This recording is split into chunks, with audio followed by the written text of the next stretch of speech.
Ele nasceu em 1818, na Prússia. Ele, aos seus 17 anos, ele fez faculdade de Direito na Universidade de Bonn, eu acho que fala. E em 1841, ele fez a Universidade de Berlim, cursando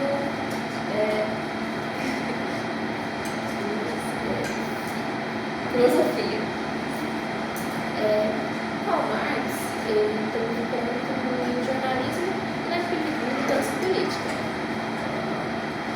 Também, Karl Marx, ele, não sei se vocês sabem, mas ele foi expulso da Prússia e da França, porque as ideias dele eram muito divergentes com o governo da Prússia expulsou ele e fez um pedido para a França expulsar ele de lá e ele foi expulso. Aí ele foi para Londres.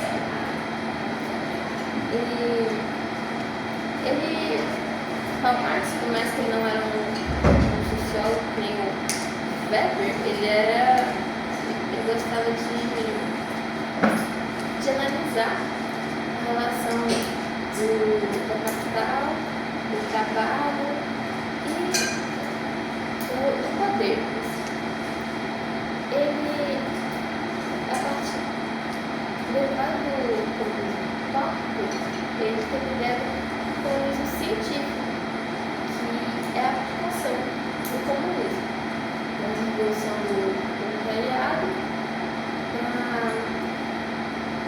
para começar a visão do proletariado é acabar com a sua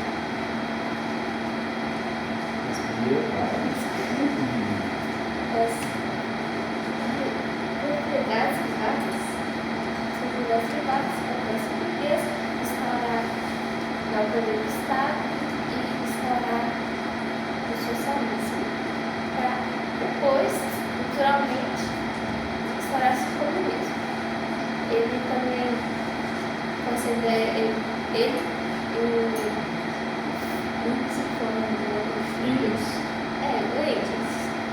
eles fizeram o Manifesto Comunista. E uma curiosidade é que, além de ter sido expulso da Prússia e da França, depois de lançar o Manifesto Comunista, ele foi expulso da Bélgica também. Agora eu vou falar um pouco sobre as classes sociais segundo Karl Marx. Apesar de ter as classes intermediárias e as classes mais baixas, o capitalismo é marcado pelo antagonismo da burguesia e do proletariado. A burguesia é a classe que é proprietária dos meios de produção e possui o capital, enquanto o proletariado é a classe dos trabalhadores, aqueles que trabalham nos meios de produção. Essas classes elas têm uma diferença de ideias muito grande, porque enquanto a burguesia está no topo da pirâmide do capitalismo, que faz muito bom depois, eles buscam aumentar os meios de produção para aumentar mais o capital. Enquanto o proletariado, eles buscam uma redução da exploração e ainda um salário melhor e melhores condições de trabalho. Como eu disse, eu falar sobre as classes intermediárias e as mais baixas, como eu falei, é marcado pela antagonismo das duas classes principais, mas antes do proletariado, a gente tem uma classe baixo proletariado, que eu esqueci o nome do agora, eu não lembro se é proletariado ou proletariado, que é a classe dos mendigos, ladrões e pessoas sem emprego fixo. E acho que talvez encaixa as prostitutas. Para o Karl Marx, essas pessoas são marginalizadas, elas não têm nenhum tipo de consciência de classe, logo elas poderiam ser facilmente manipuladas pelo governo. E assim, pelo proletariado, a gente tem a classe trabalhadora, e antes da alta burguesia, a gente tem a baixa burguesia, que seriam os donos de comerciantes, pequenos comércios, na verdade. Agora eu vou falar um pouquinho sobre a desigualdade social. Para o Karl Marx, a desigualdade social ela ocorre de forma intrínseca ao capitalismo, ou seja, não dá para separar as duas coisas. Para o capitalismo funcionar, é necessário que a desigualdade social aconteça.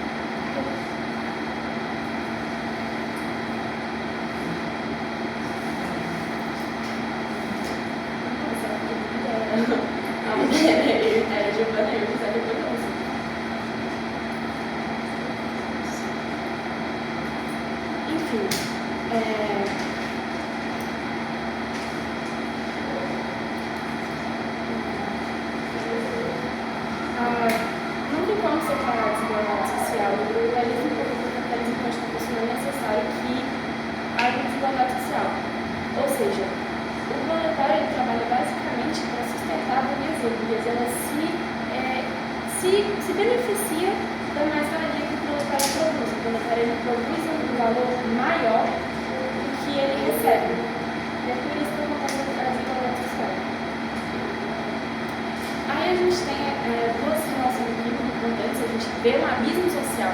O Karl Marx ele vê essa relação de abismo daqueles que muito têm, ou seja, a burguesia, e daqueles que pouco têm, o proletário, e ele usa isso para escrever um livro, acho que é o Capital, e esse abismo social ele era muito mais visível no século XIX na Inglaterra.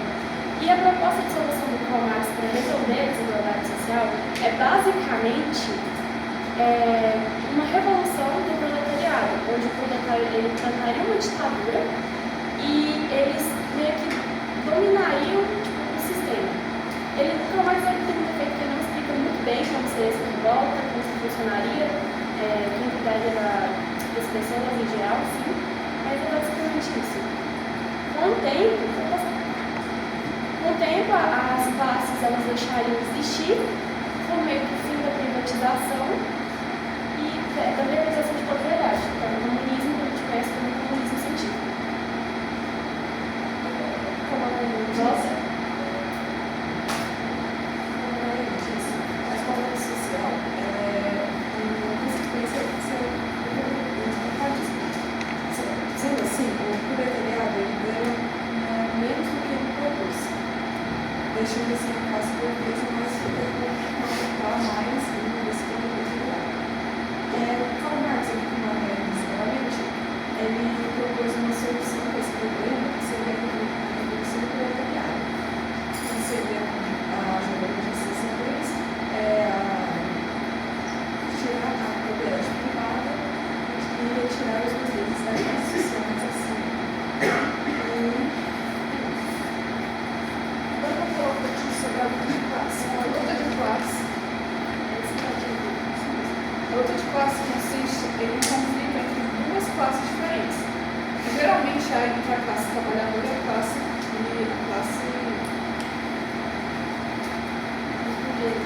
dos burgueses.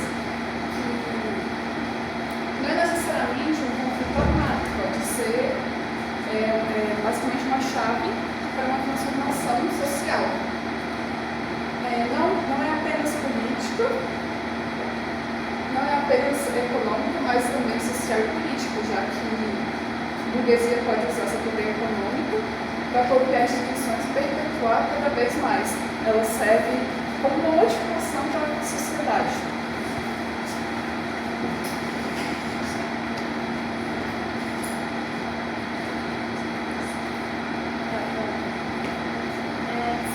A gente pode ver a luta de classes em diversas formas de manifestação. Podem ser elas através de protestos, esses protestos podem acontecer por diversos motivos, por aumento salarial e por condições melhores de trabalho. Pode passar. E eles têm importância justamente por ser a chave que pode gerar grandes mudanças na sociedade. Quando eu estava lendo a pesquisa, citaram quando derrubaram quando teve a Revolução Francesa. Basicamente uma classe social para derrubar outra classe social. E aqui eu coloquei as imagens, né? A gente pode ver que eles estão protestando pelo fim de por melhores pagamentos. E é uma frase que eu tenho mais até visto no Manifesto do Partido Comunista, que é a história da sociedade que a gente vive até os dias de hoje, é a história da luta de classe. Ou seja, basicamente, o que a gente vive até os dias de hoje foi apenas uma briga, igual a Liane falou, não um confronto armado, mas uma briga das lutas antagônicas, entre a burguesia e o proletariado.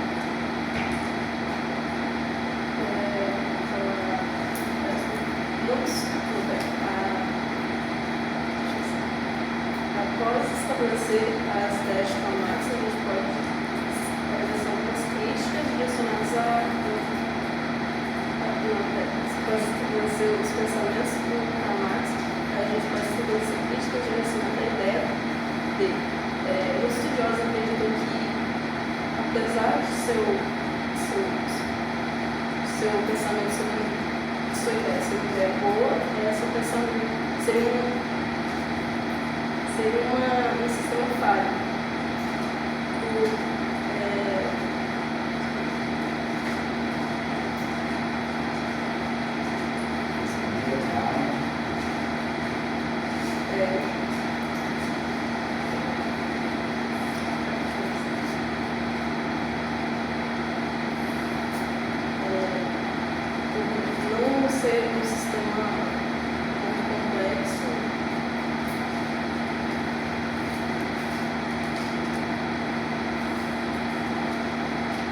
uma vez que ele não acorda,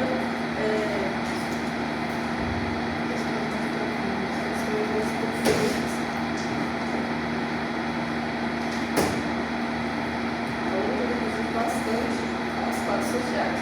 Existe um só ou concorrer ou o sistema complexo apenas uma burguesa ou proletariado.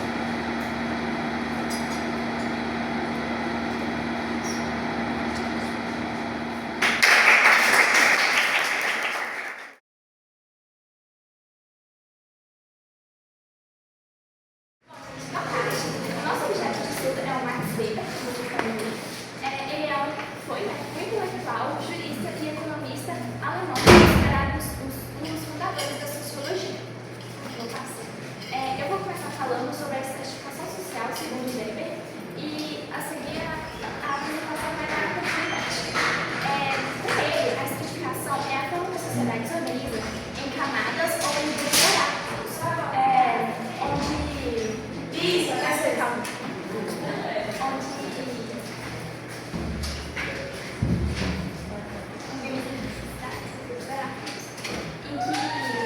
de acordo com as riquezas e oportunidades do indivíduo, levam à ascensão social.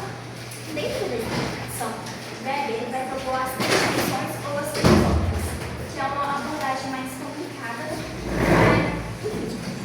para explicar melhor a estratificação.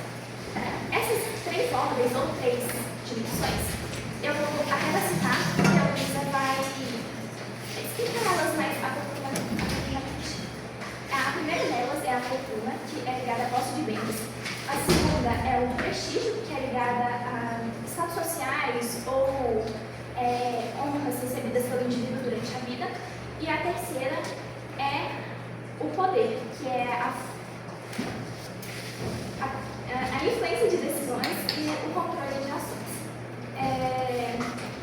Dessa forma, ele, com as três ordens, ou as três dimensões, Weber vai propor a teoria dos estamentos sociais.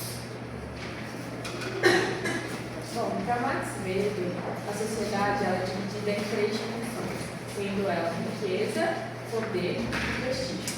A riqueza é diretamente ligada à economia, como o mercado de trabalho, e para Max Weber é ligada ao Estado. O Estado é a soberania do povo, e o poder é a forma de impor vontades e decisões diante de uma pessoa. A gente tem três tipos de poder: o poder político, ideológico e político. Não, político, ideológico e econômico. Primeiro, o poder econômico, que ele é ligado ao dinheiro. Como, por exemplo, o patrão ele impõe o dinheiro como forma de poder diante do funcionário. A gente tem também o poder ideológico, que é como impor uma ideologia como poder diante de uma pessoa. Por exemplo, a gente tem a fake news. Por trás da fake news tem toda uma ideologia para impor aquilo diante de uma pessoa. A gente tem também o poder político, que é o Estado como poder diante das pessoas. Por exemplo, a gente tem leis e decretos. A gente tem também, agora a gente vai falar sobre o prestígio. O prestígio é ligado aos status sociais. Aos status sociais, como, por exemplo, o respeito e a honra que aquele indivíduo passava. Pensamentos classes sociais. Para ver as classes sociais, o indivíduo ele se colocava numa classe devido ao seu poder econômico, com a posse de bens, recursos e também qualificação profissional.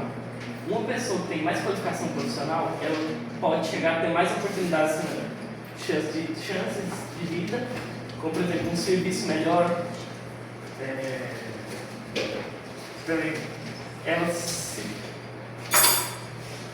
Ela também acaba ganhando um respeito maior por ter uma qualificação, e com isso ela acaba se posicionando numa classe mais alta.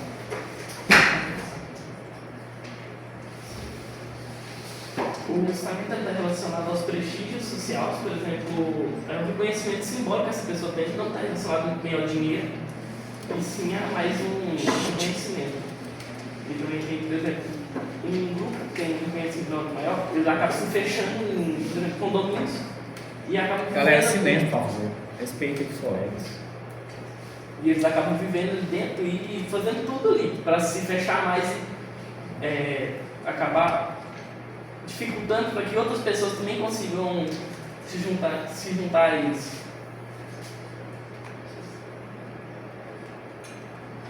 Agora eu vou falar sobre o poder, para ver se de Marx Weber. Bem, o poder é quando um indivíduo coloca sua vontade sobre outros indivíduos, seja pela força física, estatal ou de autoridade.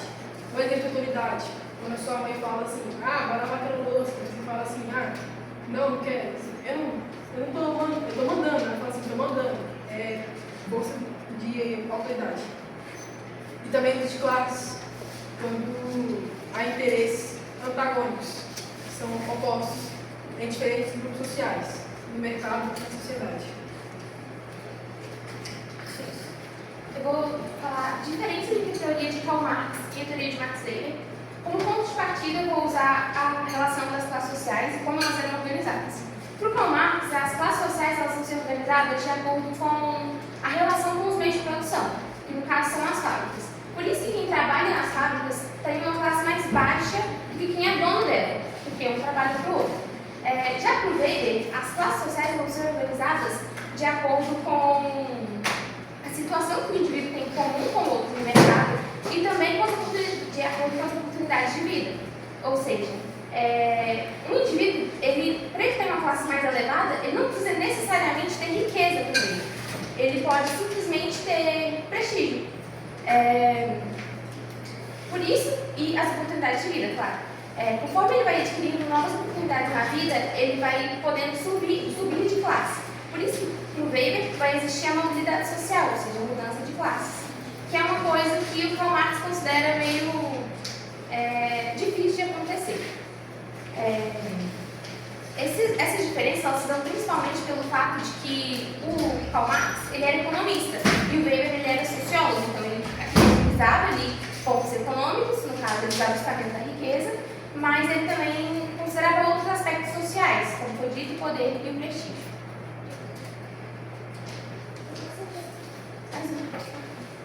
Críticas das concepções de Weber. Bom, Weber tentou explicar a sociedade por meio de três dimensões: poder, prestígio e riqueza, mas é criticado por fragmentar aspectos que na prática estão interligados. Diferente de Marx, Weber dá menos importância à economia e não vê a luta de classe como o motor da história. Weber também supervaloriza a racionalização, o que torna sua teoria impessoal e desumana, ignorando sentimentos e instintos humanos. E a sua ideia de neutralidade científica é vista como ilusória, já que todos nós temos posicionamentos éticos e políticos. Weber também dá ênfase no indivíduo, sociologia compreensiva, que busca compreender sentidos e motivações para a ação social de um indivíduo, deixando de lado as ações coletivas e estruturais. Por fim, sua teoria é considerada fragmentada, unificada, fragmentada e difícil de unificar, pois trata de temas como economia, poder e burocracia separadamente, sem formar o sistema coerente.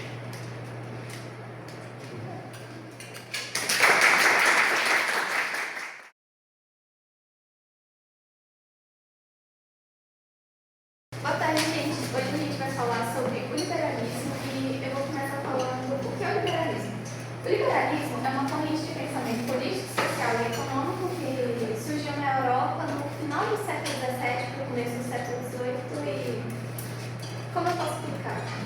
Naquela época, os reis tinham muito poder na mão. Isso se chamava absolutismo, que era quando o monarca mandava em tudo. E o liberalismo surgiu basicamente para ver se eles conseguiam tirar esse poder excessivo e conseguirem ter mais liberdade. Foi muito influenciado pelo iluminismo, porque o iluminismo é um movimento filosófico que defende o uso da razão, a liberdade e os direitos sociais de cada cidadão. E também foi muito influenciado pela Revolução Industrial, porque no começo da Revolução Industrial, com o crescimento do comércio e das fábricas, as pessoas começaram a valorizar mais o livre mercado, ou seja, o liberalismo basicamente defende que cada um tem a liberdade de ser e agir. O liberalismo defende que cada um tem a sua liberdade individual e os seus direitos de cidadão. Os liberais também defendem a propriedade privada, porque, de acordo com eles, representa um esforço individual de cada um. E eles também falam muito sobre o livre mercado, porque, de acordo com ele, as pessoas e as empresas que devem colocar, devem meio que comandar os preços e as trocas das coisas, e que o governo, que o Estado, basicamente, só deveria garantir a segurança, a justiça e os direitos dos cidadãos sem querer se impor muito, sabe? Querer comandar eles. Basicamente isso. Eu vou falar sobre as principais ideias e eu vou começar falando sobre a liberdade individual. A liberdade individual é o bem a si mesmo. Tipo, você pode fazer o que você quer de acordo com a sua consciência, mas isso precisa ser moralmente bem. E para nós,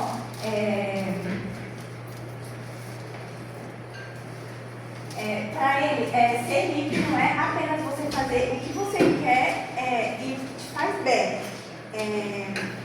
mas aquilo que você precisa enxergar o que você está fazendo, você precisa achar ali um verdadeiro valor.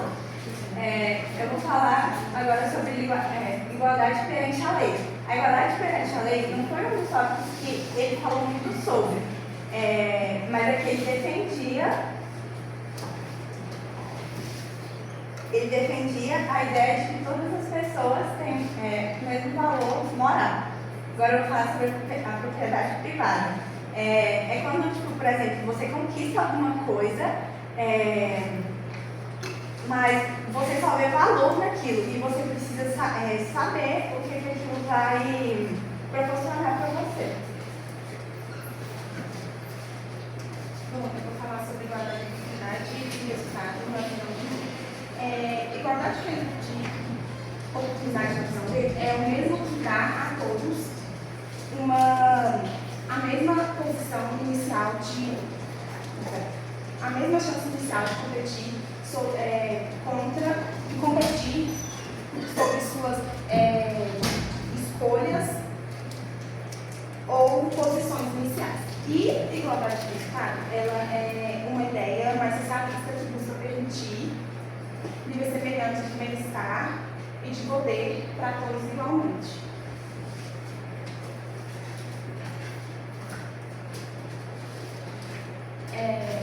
Eu vou falar sobre o liberalismo e a desigualdade social. O liberalismo, sobre a visão de, acho que a pronúncia do nome é amor, o que acontece? Ele acredita que, mesmo que as classes sociais mudem, elas não vão mudar tanto. E aí, como meio que um exemplo disso, ele coloca a questão da transição agrária para a transição industrial, porque antes as pessoas tinham muitas terras. E aí, quando faz essa transição, o que acontece? Essas pessoas elas não vão ficar pobres, elas só vão virar donas de indústria. Então, meio que, mesmo que se movimente, não muda tanto. Muda muito, mas não muda tanto nas classes, digamos assim. Aí, um dos pilares que tem é a questão do individualismo. Porque se o indivíduo ele tem que focar só nele, ele não precisa focar no coletivo. Tipo assim, o que eu quero, se isso é bom pra mim, o coletivo se vira pra lá, não é um problema meu. E aí, com isso, vem a questão da meritocracia. Tipo, Se você consegue, é por seu esforço. Se você não consegue, não é. Só que aí, como que isso entra na desigualdade social? Porque, tipo assim, você já vem de uma classe social, há muito tempo atrás você faz parte daquela classe que é trabalhadora, e outra pessoa já faz parte da classe social que é rica, o tempo dela é totalmente diferente do seu. Então, meio que a meritocracia veio para igualar, só que não mudou nada, foi só um nome bonitinho que deram para isso. E aí o mundo vai do jeito que vai, a desigualdade vai continuando. Aí eu coloquei, por exemplo, exemplificar com coisa simples, a questão do Rio de Janeiro. O Rio de Janeiro, quando os portugueses chegaram aqui, né, foi uma cidade muito popular e tal, foi a capital do Brasil, inclusive, então meio que tinha lá aquelas pessoas que tinham grandes terras. Essas pessoas não deixaram de ter terras. Hoje, com toda a mudança que o mundo sofreu, os descendentes delas só continuam ricos. Vamos supor, aquela pessoa que era, sei lá, descendente de escravo, a chance dela ter ido morar em uma favela, os descendentes dela morar em uma favela é gigante. Ela não tem as mesmas condições para conseguir chegar por exemplo, ela passar no concurso público, ela não teria a mesma condição, porque ela tem ao mesmo tempo, ela não tem a mesma oportunidade de ensino, ela tem que pegar aula de trânsito para poder trabalhar, e assim a desigualdade social persiste. Bem, eu fiquei ali sobre falar 5 principais críticas do liberalismo, que a primeira é a desigualdade, que o liberalismo ele valoriza tanto o lucro e o mercado, que ele meio que concentra muitas riquezas nas mãos de poucos, enquanto outros ficam com poucas oportunidades. Aí a gente entende que os mais ricos eles acabam aproveitando mais esse sistema que as pessoas mais pobres. A segunda é a causa da instabilidade econômica, que os liberais eles acreditam que o mercado ele se regula, mas a gente tem como exemplo a crise de 29 que o fala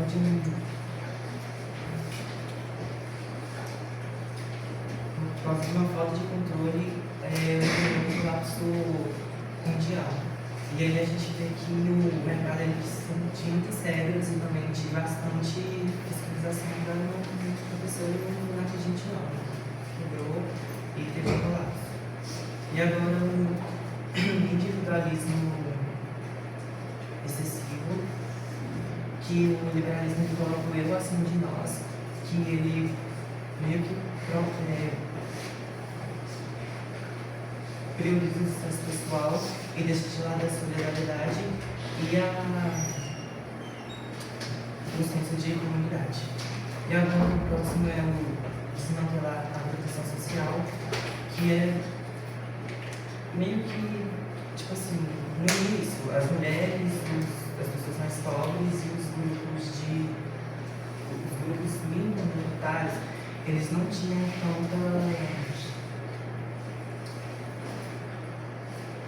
não tinham os mesmos direitos que outras pessoas. E mesmo hoje em dia eles acabam sofrendo por causa dessa discussão social que eles não conseguem receber. E ser historicamente excludente, né, que não é liberalismo, que é mais ou menos a versão mais recente do liberalismo, que é a ideia de que deve meio que cortar o papel do Estado, cortando verbas públicas e a privatização de empresas.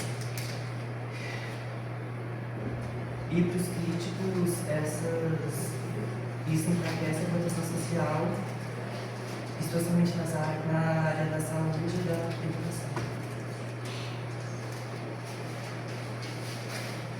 Bom, agora eu vou falar sobre o liberalismo atual. Vou começar com o contexto, o liberalismo atual, ele defende a liberdade individual e econômica. O liberalismo atual, ele é um liberalismo, né, tipo, normal, que foi adaptado, sofreu algumas adaptações para que se encaixasse melhor na atualidade. nos dias de hoje, digamos assim. No liberalismo atual, a gente vê o mercado livre e a política mínima, alguma coisa assim, não me engano. Que o mercado livre é quem oferece empregos, economia, inovações, essas coisas. E a política mínima é o governo não poder interferir tanto nas decisões da gente, né? Tipo, não poder ter um controle da gente. O indivíduo. Calma, deixa eu voltar para o contexto específico. Eu queria dar um exemplo que quando eu estava pesquisando, eu vi que ele é tipo assim, um exemplo. O celular, ele precisa de atualizações para que possa funcionar melhor. O liberalismo atual, ele foi tipo isso. Ele é um liberalismo que precisou de atualizações para que pudesse funcionar melhor nas atualidades de hoje em dia. O indivíduo é eu ter meu autocontrole, você ter seu autocontrole. Eu faço o que eu quero, você faz o que você quer. Vamos lá, eu quero comprar um carro, se eu tenho dinheiro eu vou lá e compro. Eu não preciso da autorização de outra pessoa para fazer o que eu quero. Pensador. Eles usaram Mauro, alguma coisa assim, se não me engano. Só que, pelo que eu pesquisei, o Mauro ele não está muito no liberalismo atual.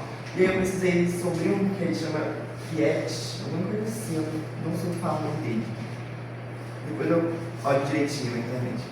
E ele acredita no mercado livre, e ele também defende a teoria de que cada indivíduo tem seu autocontrole, entende? Ele tem sua autonomia de si mesmo. Estado de economia. No estado de economia, a gente tem estado mínimo e estado intervencionista, acho que é isso mesmo. Vou dar exemplos também. Vamos supor que tem uma feira, e nessa feira tem segurança. Aí no estado mínimo, o segurança está lá apenas para proteger de roubos.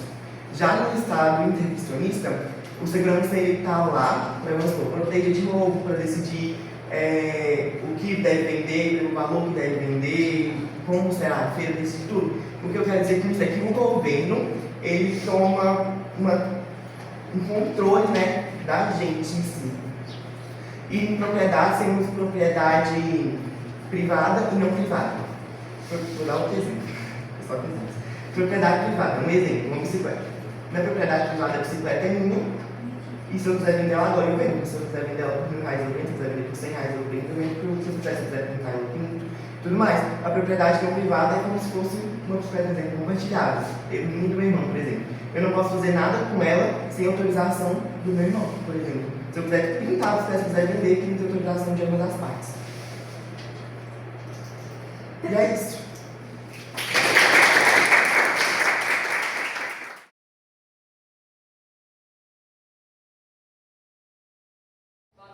Boa tarde a todos. Eu gostaria de citar os nossos integrantes do grupo, que é o Michael, o José, o Samuel, eu, o Emanuel e o gerente. E a gente vai falar sobre Pierre Bourdieu, é assim que se pronuncia? Pierre Bourdieu, que ele abordava o tema sobre a desigualdade social e escola. A gente vai explicar, no decorrer desse slide da apresentação, como que funcionava mais ou menos.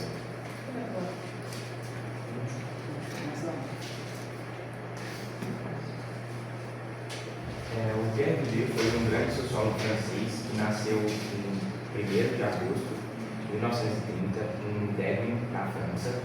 Ele veio de uma família camponesa, vamos dizer assim, que os primeiros trabalhos dele foi no campo, né? Se eu não me engano, os primeiros trabalhos dele foi na Argélia. E ele estudou, depois quando ele decidiu ser sociólogo, né? Ele observava como as estruturas sociais interferiam ou eram importantes na vida das pessoas e como a escola poderia tanto legitimar quanto reproduzir as desigualdades sociais. E também, de acordo com ele, a escola reproduz isso de uma maneira errada, porque ela tem que ter um código cultural que ela dá sempre preferência, vamos dizer assim, para as famílias de uma classe mais alta. Elas não têm muita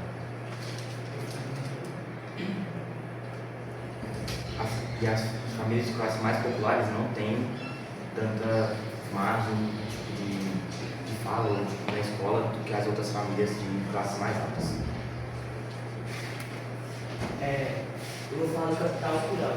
Foi uma ideia que ele abordou, que basicamente na sociedade capitalista não existe só o capital econômico, tem o capital cultural, que são tipo seus gostos, habilidades, seus costumes que você adquire ao longo da vida. Esse capital cultural, ele também te dá certo poder econômico, poder social. Ele apresentou 3 tipos desse capital. O incorporado, que é o que você tem com você, por exemplo, as coisas que você gosta, o jeito que você fala, sua educação, isso tudo você adquire ao longo da vida. E o objetivo, que são, por exemplo, que é transmitido através de artes, obras, isso. E também do institucionalizar, que basicamente é com seus diplomas, suas conquistas que você tem. Isso no final vai te ajudar a ter melhor cargo social, que vai demonstrar que você tem um alto capital cultural. Vou falar sobre o hábitos. De acordo com o Pierre Bourdieu, tinha 3 formas de hábitos. O hábito nada mais é que uma forma como sua vida vai seguindo e você não percebe.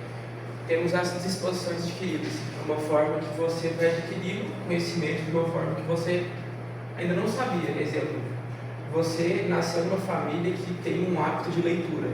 Você normalmente vai adquirir isso, vai começar a ler, vai ter um diálogo melhor e vai também conseguir interpretar melhor questões textualizadas.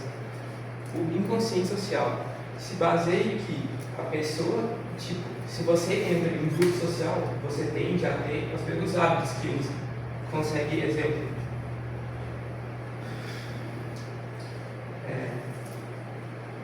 Mesmos gírias, conhecimentos, exemplo. Se você entra em um grupo, normalmente só brinca na escola, não faz nada, você normalmente não estuda. Se você entra em um grupo que tem alta competitividade de notas, você normalmente estuda mais para competir com eles. Vantagem escolar. Bom exemplo. Se baseia em que uma pessoa que já tem um certo nível de conhecimento e um melhor, uma pessoa mais rica, mais mimada, entra numa escola, já vai ter um conhecimento mais elevado que uma pessoa que veio de uma base mais baixa. Exemplo, já vai ter conhecimento sobre músicas clássicas, textos, livros. Uma pessoa de classe mais baixa não vai ter esse conhecimento, porque normalmente é ensinado mais trabalho braçal, essas coisas, e uma pessoa rica já não tem que depender muito disso, já pode focar sempre mais nos estudos. Agora, vou falar um pouco da maneira escolar que é produzida da desigualdade social. Para podermos explicar isso, temos que saber o que é a cultura arbitrária. A cultura arbitrária, basicamente, designa as ações de meios escolares perante a pauta. Ou seja, o que você vai estudar, de qualquer forma, durante o ano, não vai ser mudado, não vai ser alterado, sendo algo meio arbitrário. A desvalorização popular apresenta que pessoas com tal diferença de aprendizado, de conscientização, podem ter mais dificuldade em aprendizado do que outros. Pega, por exemplo, se meu amigo mais aqui tem mais facilidade de aprender de uma forma, eu posso ter outra diferente. E muitas das vezes, pessoas tendem a pender mais para esse lado, de gostar mais de pessoas que têm tais características. A exclusão velada é normalmente atribuída a pessoas que tenham essas dificuldades escolares. Ou seja, se elas têm muitas características de difanidade do sistema escolar, normalmente são mais prejudicadas, mais isoladas, principalmente dadas como teimosas, digamos assim, dependendo da situação, por conta de uma diferença estudantil. Bom, eu vou falar como funciona mais ou menos assim a dinâmica da reprodução da desigualdade social na escola. É o seguinte, exemplo, a escola, por mais que ela tente manter uma igualdade entre a forma de tratamento, entre a forma de se comunicar com todos os alunos, tem alguns erros que ela comete. Exemplo, a escola costuma dar mais valorização às pessoas que possuem mais capitais. Ah, como assim mais capitais? Por dia ele abordava o tema de ter o capital cultural, social, simbólico e econômico. Só que principalmente eles davam mais valor, no caso, eles dão mais valor, porque a escola sim dá mais valor a pessoas que possuem mais capital cultural. Por exemplo, uma pessoa que, eu entrei nessa sala aqui e vim dar aula, estou vendo que, sei lá, alguns alunos estão fazendo a matéria na hora, eu falo, nossa, a pessoa está fazendo a matéria na hora, o que é isso? Aí enquanto outro não, a pessoa está tranquila, lendo um livro. Gente, como é que eu explico? Isso é uma coisa que a escola... Exemplo, igual o professor. O professor Gui chega aqui para dar aula dele sobre ciências sociais, certo? É óbvio, né? Aí, a Carol, ela vai começar a abordar mais tema, nossa, professor, mas como assim a reprodução dessa desigualdade social na escola? Aí ele vai explicar. Agora, outra pessoa que não consegue entender a forma como ele explica, não vai nem questionar porque ele não está entendendo o assunto que ele está abordando. Então, aí ele vai começar a dar mais preferência para a Carol porque ela presta mais atenção na aula, porque ele acha que o outro aluno não está querendo ele colocar e, tá com outras formas de dizer, tá cagando para a aula dele. Mas não, às vezes ele não tem essa forma de conseguir aprender da mesma maneira que a Carol, como a Emanuel disse. E uma questão que também deve ser bem retratada é o capital cultural. Como o José disse, o capital cultural ele pode ser abordado tanto como saberes, como músicas clássicas, enfim, essas coisas mais voltadas a esse tipo de tema. E também tem aquelas formas de tipo... Calma, tô meio nervosa, professor, perdão.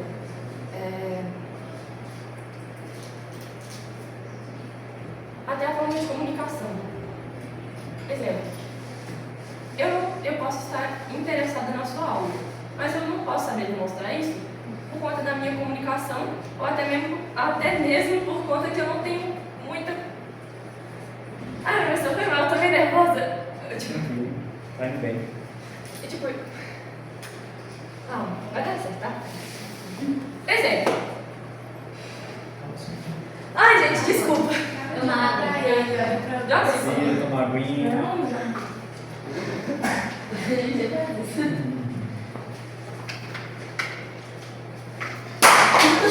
Desculpa. Eu tenho um basquete pra isso, aprender. Onde eu parei mesmo? Na comunicação. Na comunicação. Na comunicação.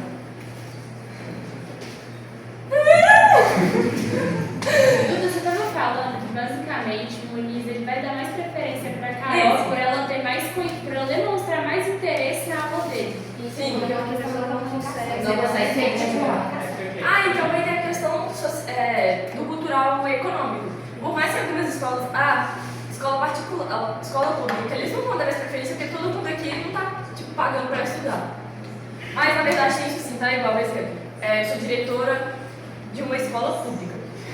Se, sei lá, algum patrocinador que é pai de um aluno, sei lá, costuma patrocinar a escola ou algo do tipo, eles costumam fazer isso sim, eles costumam dar algumas preferências de tipo, tratamento ou até forma de ensino também, isso já ocorreu, experiências próprias. Acho que basicamente é isso. E nem tudo são flores, né? O Bourdieu, ele recebeu bastante críticas e uma das principais delas seria exatamente do que o Davi tinha comentado, de que ele falava muito enfatizado de que uma criança, quando não tem uma base familiar tão boa, não teria um desenvolvimento tão bom lá na frente na escola, mas os críticos falavam que isso era meio que errado da parte dele, porque certamente se uma criança quisesse realmente aprender, quisesse ter um futuro bom, ela conseguiria. Não seria só por causa de sua família, de suas condições, que ela não iria conseguir se dar bem na vida. E essa era um dos principais pontos críticos da vida na filosofia do Bourdieu. Essas são as fontes, referências. E outra coisa, gente, eu peço perdão por eu ter ficado nervosa, porque estava bem difícil conseguir respirar. Acontece, obrigado, gente, valeu.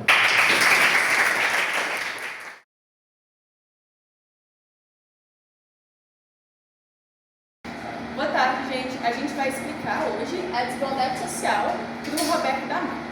Então eu vou falar um pouquinho quem que ele é.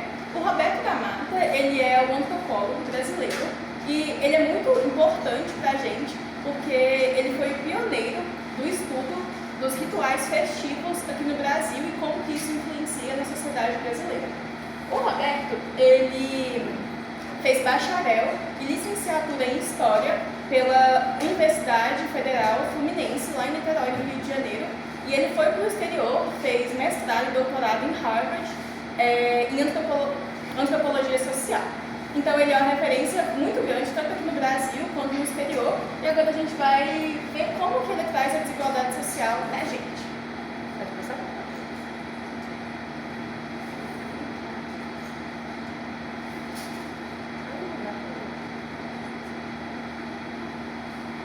Então, gente, eu vou falar um pouco como o da Mata, ele utiliza a antropologia cultural para interpretar a sociedade brasileira, porque em vez de realmente ele seguir a sociologia brasileira tradicional, em vez de ele realmente usar somente os dados, ele queria realmente ver no carnaval, nos desfiles cívicos, e realmente estar no meio para descobrir como funcionava essa questão social, estrutural e como funcionava a cultura brasileira. Então ele realmente buscava não se apegar somente a conceitos que já eram predestinados. Ele realmente queria ver como funcionava a cultura brasileira, a sociedade, para realmente poder ver como funcionava a desigualdade social.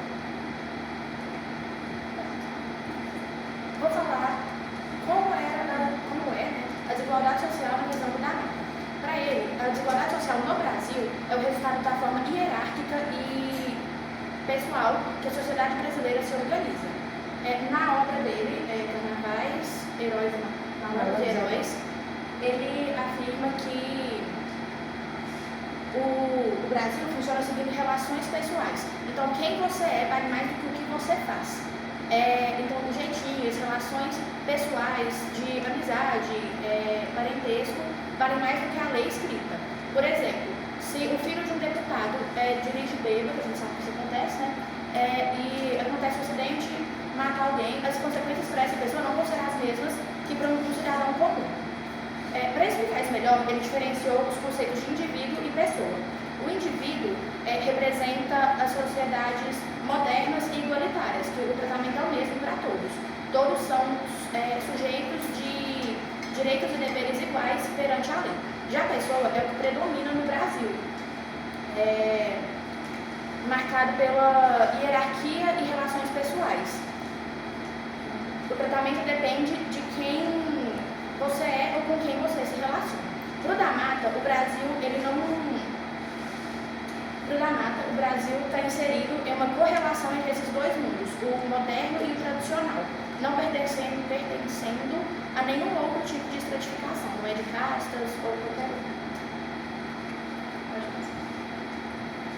Como eu disse no início, ele foi um pioneiro desse estudo dos rituais brasileiros. Esses 4 aqui são rituais. Esse não é meio que não é um evento que a gente tem realmente dito, mas é algo que acontece muito aqui no Brasil. E esse primeiro aqui é um conceito. Para ele, a relação de casa e rua e de rituais são necessárias para entender a sociedade brasileira. O conceito de casa, para ele, representaria as relações privadas, como laços familiares, uma casa mesmo. Já a rua representaria o mundo, a esfera pública, com regras, relações com diferentes pessoas, etc. Aí ele usa essa relação junto com os rituais para entender a sociedade. Ele vai pegar o carnaval, que é um evento do Brasil, que junta diversos tipos de pessoas, tanto de classe alta e de classe baixa, para comemorar, festejar, fazer bagunça, essas coisas. Então, tipo assim, por exemplo, no carnaval, uma pessoa de alta classe paga para ver uma pessoa de classe baixa, por exemplo, dançando, essas coisas. Já na procissão religiosa, não. Aí no carnaval, as pessoas meio que ficam no mesmo patamar, porque tem esse negócio do rico achar que o pobre não pode estar no mesmo lugar que ele, rejeita o pobre. Então, no carnaval, essa ideia da hierarquia, ela é suspensa temporariamente. Na procissão religiosa, segue mais ou menos a linha do carnaval, em que pessoas de diferentes classes sociais vão para algum lugar, nesse caso, cultuar um santo, usa a crença e a fé para juntar essas classes. Ou seja, a hierarquia também é suspensa. Já no dia da pátria, que no caso seria o 7 de setembro, a gente volta com essa hierarquia porque os civis, né, as pessoas, os cidadãos, eles se transformam em espectadores passivos em razão dos militares, por exemplo. Aí esses são os leis rituais. Essa frase, ele fala que é muito comum aqui no Brasil, porque a sociedade brasileira, ela é meio hipócrita. Por exemplo, quem que utiliza essa frase? Um funcionário de uma pessoa de alta classe, um parente distante. Aí, tá, eu vou ser presa. E eu sou, tipo, funcionária de alguém muito importante. Eu falo assim, você sabe com quem você está falando? Mas na verdade eu sou um Zé Ninguém, entendeu? Aí ele segue esse conceito. Bom, seguindo um pouco do livro que a Carol tinha citado, eu peguei uma parte sobre o Brasil contra os Estados Unidos, por assim dizer assim, que, bom, seguindo tópicos, né, e eu vou... E aí eu vou começar com a questão das relações sociais, e também vou estar citando Brasil e Estados Unidos, e diferenciando, né, que, bom, as relações sociais do Brasil. Base pessoal, ou seja, família, amizade, enquanto os Estados Unidos é base impessoal. Sistema e lei, o Brasil ele rejeita o sistema em si, enquanto os Estados Unidos ele não tem condição de sistema, por conta que até quando querem tá contra isso, tá no estilo de vida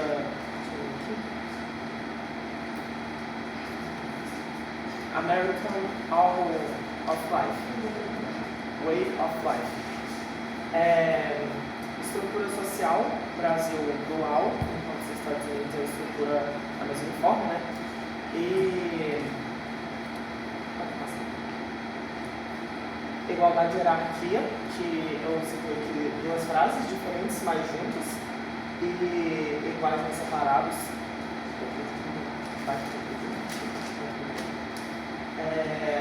A cultura, o Brasil tem um jeitinho, flexibiliza regras, enquanto o ZEUA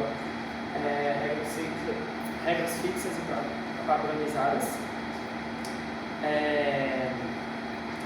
E é isso, basicamente. Agora eu vou falar as principais críticas ao Dan. Ele fala que a sensibilidade dos brasileiros ela é muito ligada com o sentimento, a emoção e a personalidade, dizendo que em relações próximas humanas a hierarquia fica um pouco de lado, mas contudo, entretanto, nas relações não próximas continua tendo a famosa frase, você sabe com quem está falando. A oposição entre o agente e o sistema. O sistema é tipo o mundo das regras, que tem as leis universais, tem as instituições e as normas. No mundo das regras, todo mundo é igual a ninguém, todo mundo é igual, sem favoritismo, e o exemplo é o código de trânsito. Agora, já no mundo do agente, é o mundo das relações pessoais, em que o jeitinho das pessoas, das amizades e dos próximos. Com isso, nesse mundo, as regras são flexibilizadas e elas podem ser flexibilizadas para ajudar alguém conhecido, alguém muito importante. Agora eu vou falar sobre a figura de Pedro Malassartes. Ele coloca no livro, Pedro Malassartes é um cara simples, pobre, mas ele é muito inteligente e ele usa sua esperteza para enganar os poderosos e ele não usa força. Comparando isso, ele fez a comparação com o malandro, né? Que é um dos três figuras centrais do livro, que é o malandro, o santo e o herói. O malandro é aquele cara que vive na ordem, na desordem, no certo e no errado. Isso compara com o brasileiro, que tem vezes que eles precisam driblar o sistema, né? As normas sociais, que é contraditórias e desigual. Agora eu vou falar da República Igualitária. A República Igualitária é onde todos, em teoria, têm os mesmos deveres e direitos, né? Não importando a cor, independente da cor, da classe social e da posição social. Dentro dela, ele fala da insuficiência da lei, que por conta disso, a lei, em relação com a lei, os dois ao mesmo tempo, mais separados, ele fala a relação da lei que no discurso a lei existe, mas em prática ela não existe, justamente por causa da hierarquia.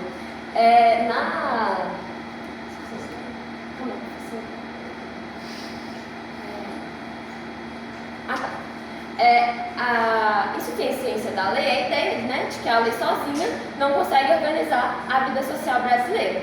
Mas a lógica das pessoas é usar o jeitinho para se safar de situações e, com isso, a lei ela existe, é validada, mas não é o princípio igualitário que existe no Brasil, né? Eu acho que é isso.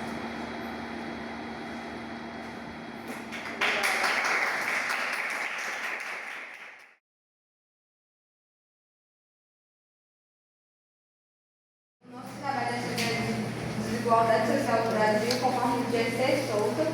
Os alunos são Sofia, Angel, Carlos e Ariela. Ele separou em tópicos, que foi as perguntas que o Muniz deu pra gente. E eu vou estar falando um pouquinho de quem é Gênesis Souza. Gênesis Souza nada mais, nada menos que um sociólogo brasileiro contemporâneo. E ele é autor da Elite, do Atraso e da Ralé Brasileira. Elite é de 2017, se eu não me engano, a Ralé Brasileira é de 2009. E, além disso, ele contesta a genealogia do atraso dos autores clássicos. E também ele foca na desigualdade e dominação de classe, não em traços culturais. Aí, os principais críticas e conclusões que ele tira são do Sérgio Buarque, da Nata, do Faoro e do Freire. O Freire são como os outros professores em menor, não é um dos principais em si. Como o Sérgio Buarque, a gente tem que ele é um homem que discorda da explicação do homem cordial e ele acaba disfarçando a herança, disfarça a violência do racismo da elite e ele, como herança portuguesa, e também a composição do racismo e da escravidão. Já no Roberto da Mata, ele fala que tem o jeitinho brasileiro de ser e acaba romantizando a desigualdade. Nisso, ele acaba dando ênfase discorda e dá ênfase para o patrimonialismo, entre aspas, estatal, e aponta a falta de destaque do racismo e da escravidão. Já no Faoro,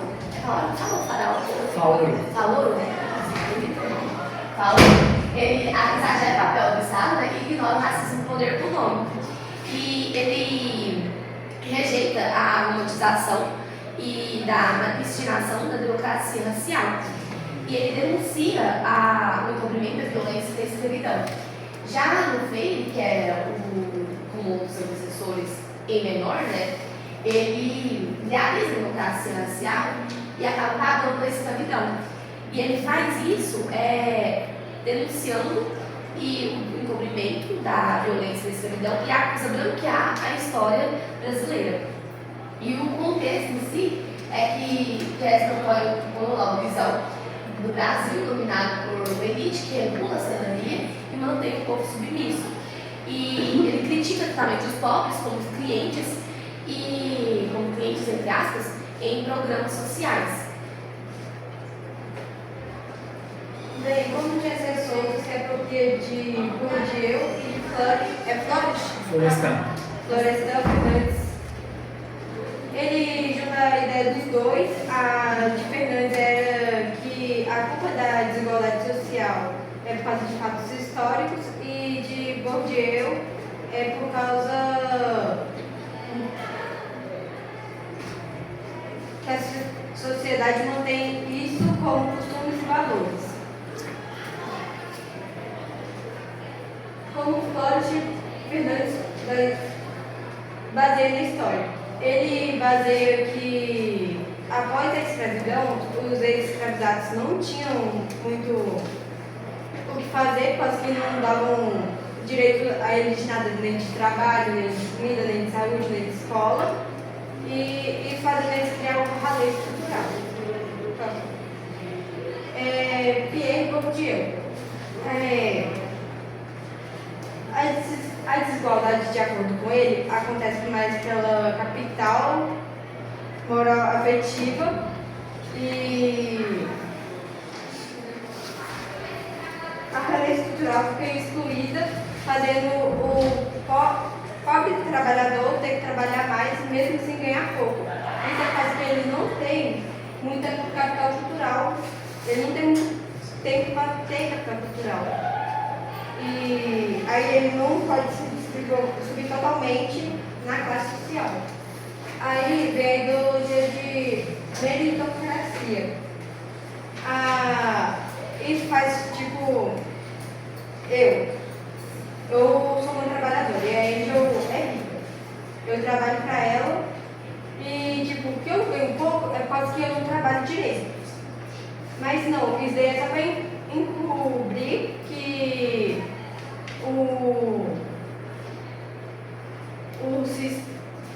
o sistema que é imposto na gente é por causa da sociedade, que deixa a elite mais forte e os pobres mais fracos. Bom, eu vou falar sobre a desigualdade social no Brasil, segundo o IBGE. A desigualdade social, segundo o IBGE, é algo estrutural e naturalizado, ou seja, ele está enraizado no sistema social. E ele é visto culturalmente como algo normal, sendo que não é normal. Isso acaba que as classes populares sejam moralmente inferiores e responsáveis pela sua própria exclusão.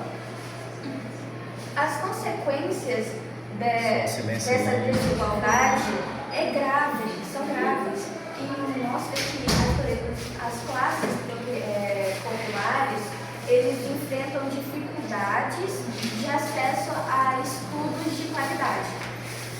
E há uma exceção segmentação que gera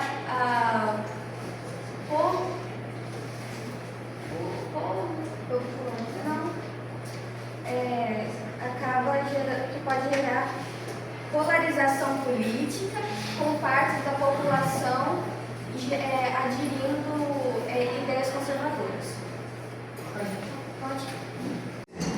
Tirando de autoconfiança, autoestima, dificultando a formação de família, nem diversas outras coisas.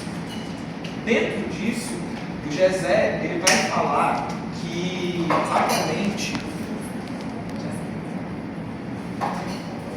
atualmente as pessoas colocam muito como centro dos problemas o Estado. Porém, não é, porque o Estado ele vai ser formado através da sociedade e das lutas que formam ela. E quando você vai colocar o Estado no centro, você deixa diversos fatores em segundo plano. Ou seja, um grande problema da atual sociedade vai ser a desigualdade social. Dentro disso, o que vai ser resultante da escravidão? O ódio que era destinado aos escravos naquela época, hoje em dia vai estar sendo destinado aos pobres. O que vai gerar, nós como sociedade, vamos estar meio que fechando o olho para isso, o que vai estar resultando em um genocídio. Diversas pessoas não estão morrendo. Segundo o próprio Gesé, isso seria até mais do que qualquer guerra já matou. E ele fala que o grande problema seriam também as classes sociais, que são 4, segundo ele, que podem ser divididas da seguinte forma. A elite seriam as pessoas que detêm poder econômico, influência e terras. A classe média, que seriam as pessoas que detêm a cultura, ou seja, língua estrangeira e educação de qualidade. Os trabalhadores precarizados, que são trabalhadores precarizados, e os novos escravos, seriam pessoas que, assim como os escravos, com o fim da escravidão, foram abandonados pela sociedade, também estão sendo abandonados pela sociedade. Isso, e a maioria dessas pessoas, que são os trabalhadores precarizados e os novos escravos, segundo exército, são descendentes de pessoas negras, descendentes dos escravos que foram abandonados lá em 1889, que era assim, 88, quando a Lei Áurea foi assinada. E ele cita também o impeachment da Dilma em 2016, que ele fala que o que incomodou naquela época não foi somente a corrupção que tinha o Partido dos Trabalhadores do PT, e sim o fato de que eles fizeram alguma coisa, eles olharam para essa classe que vem como descendente dos escravos. E é isso, né?